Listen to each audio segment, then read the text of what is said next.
I'm Melinda Sykes. I'm a franchise consultant. I'm here with Tami. She is a franchisee of Wax in the City, super successful even before she came to the brand. And now she's doing amazing things in Wax in the City as well.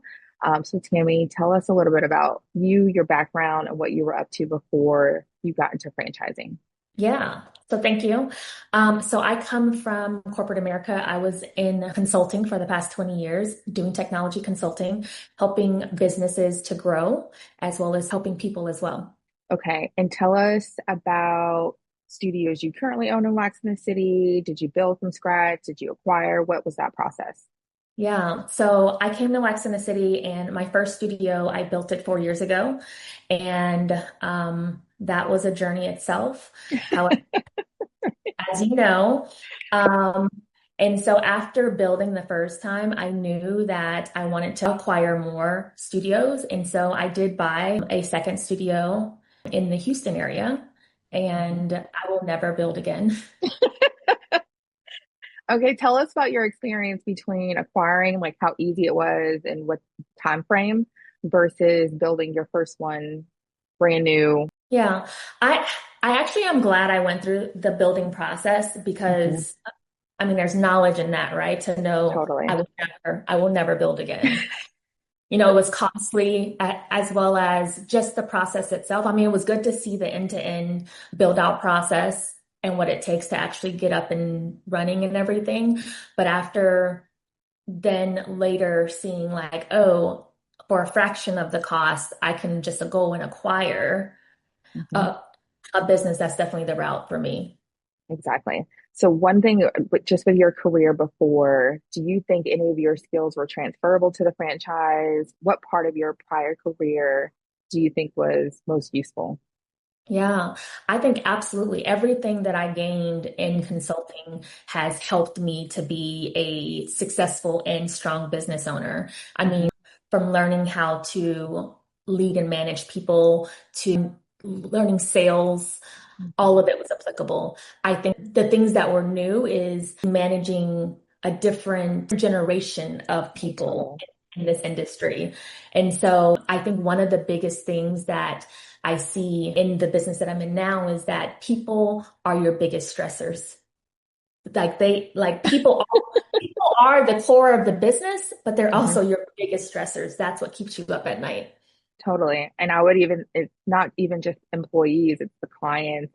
You're working with people all the time. So I think people overlook that a lot of managing a business is the people. It's not so much totally the processes and all marketing and all of that. That's definitely important, but the people and managing is probably, I'd say 70% of your time is dedicated to making sure that's in the right order. Absolutely. I was just going to add on there. The one thing in corporate is that they always talk about culture, right? But that is the biggest thing in your own business is cultivating a culture, a Yep. thriving culture. And so I would say that's one of the biggest things that I think has made my business successful. I'm so careful Involved. Right. Mhm. protecting my culture. Yep. Because like I know that one bad apple can really just ruin the bunch. I mean, it can turn a really positive environment and atmosphere in a studio and flip it completely, backwards quickly as well, right? So it doesn't take long for one person to go in there and change the environment. And it could be for good as well. And but it could also be on the flip side for bad. So you and I both have seen that happen. And now you and I both value the importance of keeping like a really positive atmosphere because it can go bad pretty quickly. So Absolutely. one of the questions I have that I definitely want to just better understand is why did you choose franchising versus opening up your own independent business when you left corporate America or were looking for entrepreneurship? Yeah, great question. So I chose franchising because I didn't have a blueprint. Hmm. I didn't have a circle or a network. I didn't have a vision for what it took to run a business end to end. And so when I learned more about franchising, I was like, yes, this is definitely what I need just to give me that end to end view. And that's what it did for me. And now that I have that view, I'm like, oh, I can go and start my own business now. Right. And you have. Do you want Yeah. to chat a little bit about that and kind of what you offer, the services, why you chose that? Yeah. So I launched a consulting firm called Manage from Behind, and we provide operational services to other businesses. That launched out of when I came into waxing the city, I struggled. I'm going to be honest. I struggled, especially in that first 6 months. I just didn't have the level of support that I expected. Hmm. And so I basically created the system that I would have loved to have as a new business owner. And so we provide coaching services to business owners as well as reporting. One of the major gaps, because I come from technology, I'm a data girl. I love to get into the numbers.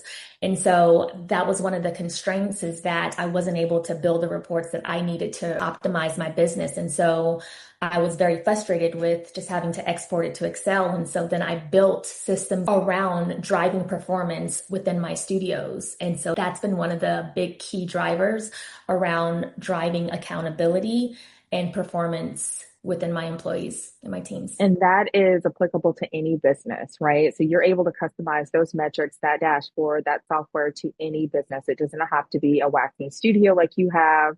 You can go into a business, figure out the metrics that they need to be monitoring in order to hold people accountable or make some changes. Is that right? Absolutely. Okay. Absolutely. And then the second component of it is the coaching. One of the things, like when I first opened my business, like when I tell you my anxiety was high, it was through the roof. I wish I had somebody like me back then because just having a support system, I'm sure all of my close friends are like, girl, all the time. Like they were my outlet, but they weren't the best outlets, you know? Right. Um, and so having somebody to be able to talk through your issues and to help give you clarity when you are struggling, or even just helping you to talk through the operational issues and provide you guidance, I think that would have been immensely helpful Yep. for me. Especially with the learning curve. And then, I mean, just even I say in communities and business in general, just getting in the room with other entrepreneurs. And it's a bonus for sure if they're in the same industry as you, but that knowledge from like, it's some things that are just completely shared, like hiring, right? Like that conversation, anybody could hold that hiring conversation with you, even if they're in HVAC, they're in home services to a waxing studio. The conversation about hiring, the Yeah. strategy behind it, a good circle of community in order to do that. Like you need that and it's valuable. So how did you land on Wax in the City? Out of all the franchises out there, why Wax in the City for your first investment? Yeah.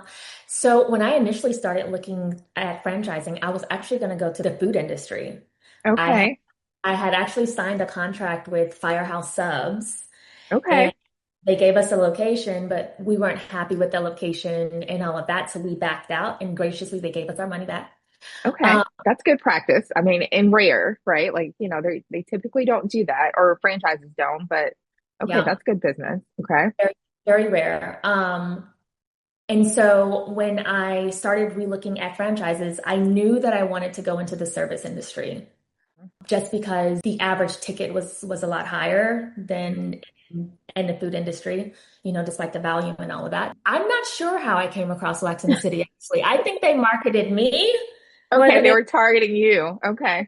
Yes. When I came across Wax in the City, I thought that the energy was great. I thought that Wax in the City had a very different, a young and vibrant energy that aligned with who I was.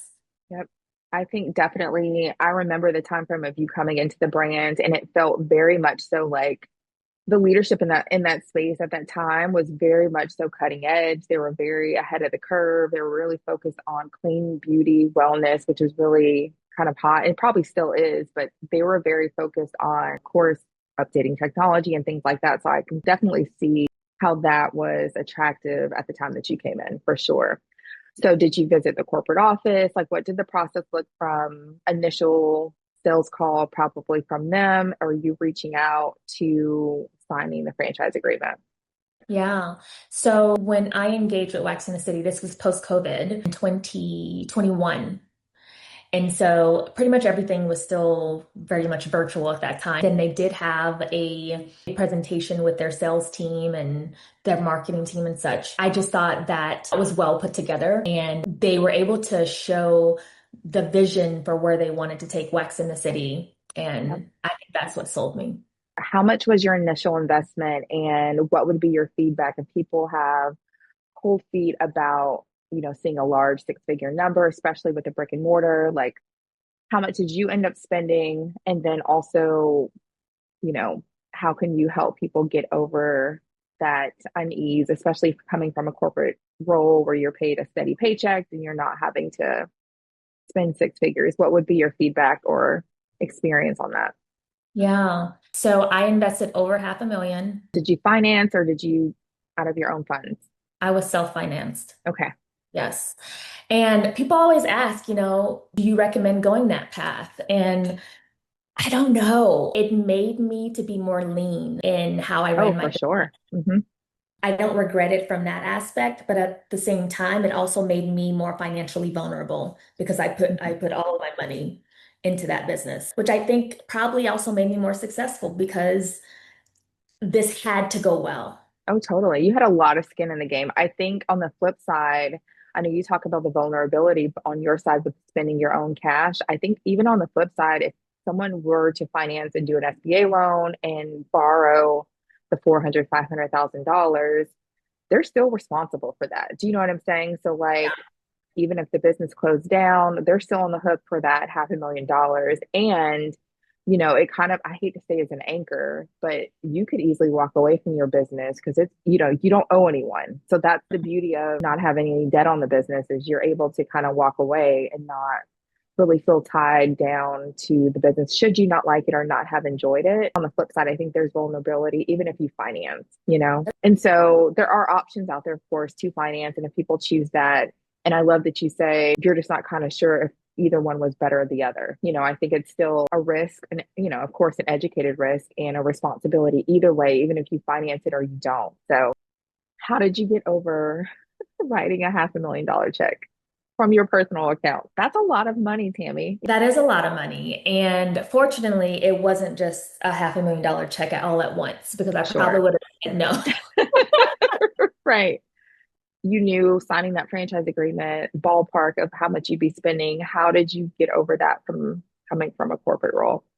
So, and actually, when I signed my franchise agreement, my plan was not to self-finance this thing. I actually went through the process to get approved for the loan, got approved. However, a month or two prior to us starting construction, the bank called and they changed the terms. It's They not the want, first time I've heard that. Yeah. yeah, so they changed the terms and then they wanted additional collateral on some of my other assets. And I was like, no, No not. way. Hmm. And so that's when my life coach was like, well, can you pay for it? And I Hmm. was like, I don't know. The rest So is that's history. how that came about versus you just totally wanting to do that up front. Yeah. Okay. The biggest difference from corporate America to owning your business, what is it? The freedom, the freedom. The freedom. It Yep. is, it is, I tell people all the time, I never want to go back to corporate. Mhm. The freedom. Yep.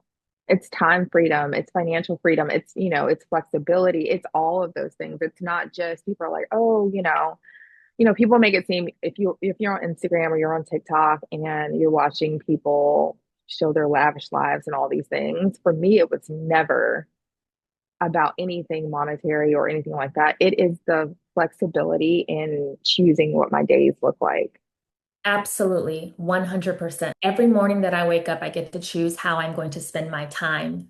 And I every think morning. that is more valuable than anything. I get to go to all of my kids' activities. I don't have to weigh, do I show up for this meeting or do I go?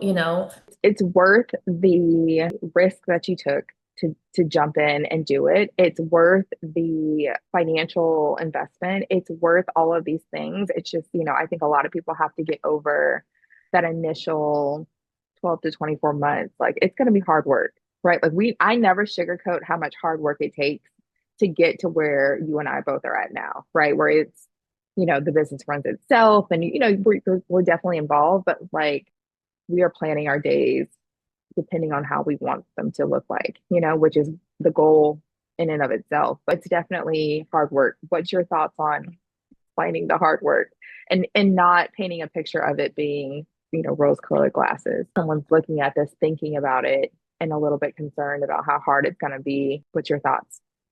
I am still a supporter of own your own business first, but also absolutely it is 100% going to require hard work. If you think that you're going to come into this business and just be absentee hands off, you're going to get those types of results as well. Hmm. I wish I had known, and I am actually glad that I did it the way that I did. So when I opened up Wax in the City, I was still full-time in corporate America. So I Okay. was still parallel for about 2 years.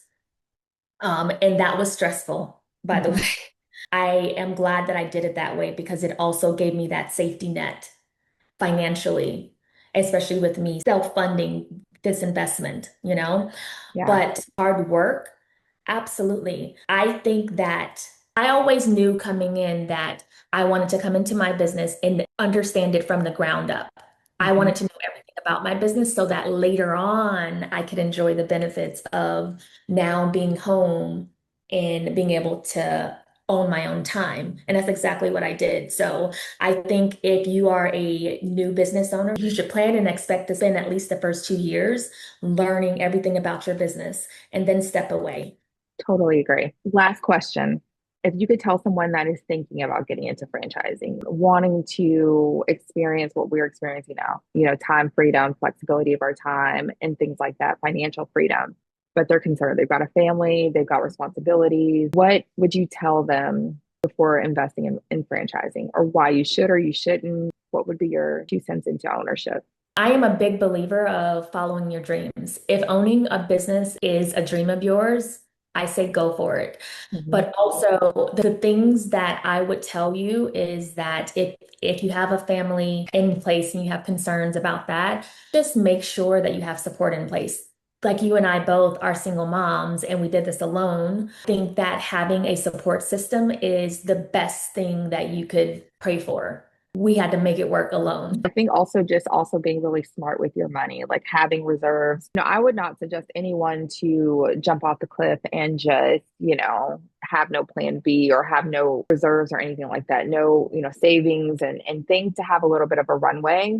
I think people do that and they glamorize it online. I'm like, just go for it. No plan B. I'm like, no. But when you have people responsible that you're taking care of, or whatever extended family or whatever, it is absolutely paramount that you come into franchising or even business ownership on your own with some level of reserves for a rainy day. I think one of the things that I underestimated is how much business was going to consume me and consume my life, my mind, everything. Absolutely. Yep. And so that's why having the support system, having the cash reserves, it all adds to your peace of mind. And I think that's something that's invaluable. Yeah. One of the things that one of my friends told me before I went into business, she said, when you open that business, it is going to run through your veins 24/7. And I didn't really know what she meant by that. But after having my franchise and selling, I totally understand what she meant by that. And it was literally running through my veins every day.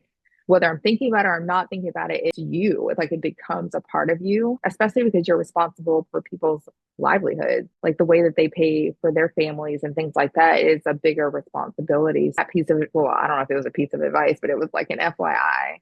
And she was not wrong. So, any other things you want to share that are good for people that are potentially looking into franchising, things you wish you knew, things to avoid, anything? I say that when you're going through identifying what franchise that you're selecting, just remember that the people you're talking to are salespeople. And Yeah. yeah, and to do your due diligence with reaching out to existing owners, Hmm.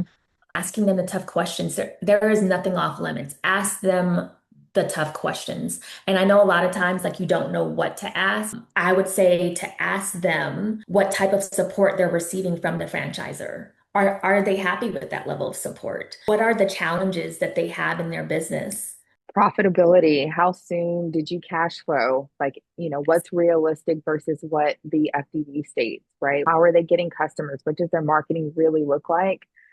Because of course, their marketing reps, operation reps at the franchisor are going to glamorize their goals and things, but the franchisees are actually living it. So I always suggest, definitely with my clients, I'm like, you need to ask the real questions on your validation calls to the franchisees. That's where you're going to get the main knowledge of, is this a good fit or is it not? Everything will look great on paper, but the franchisees are living and breathing it every day. And they also know just the insights of how the brand works, right? Like, are they open to suggestions and feedback, or are they very closed off to that? Those are things you're going to have to live with for 10 years when you sign a franchise agreement. So, what is the name of your consulting firm? How can people learn about it, work with you, and need some help?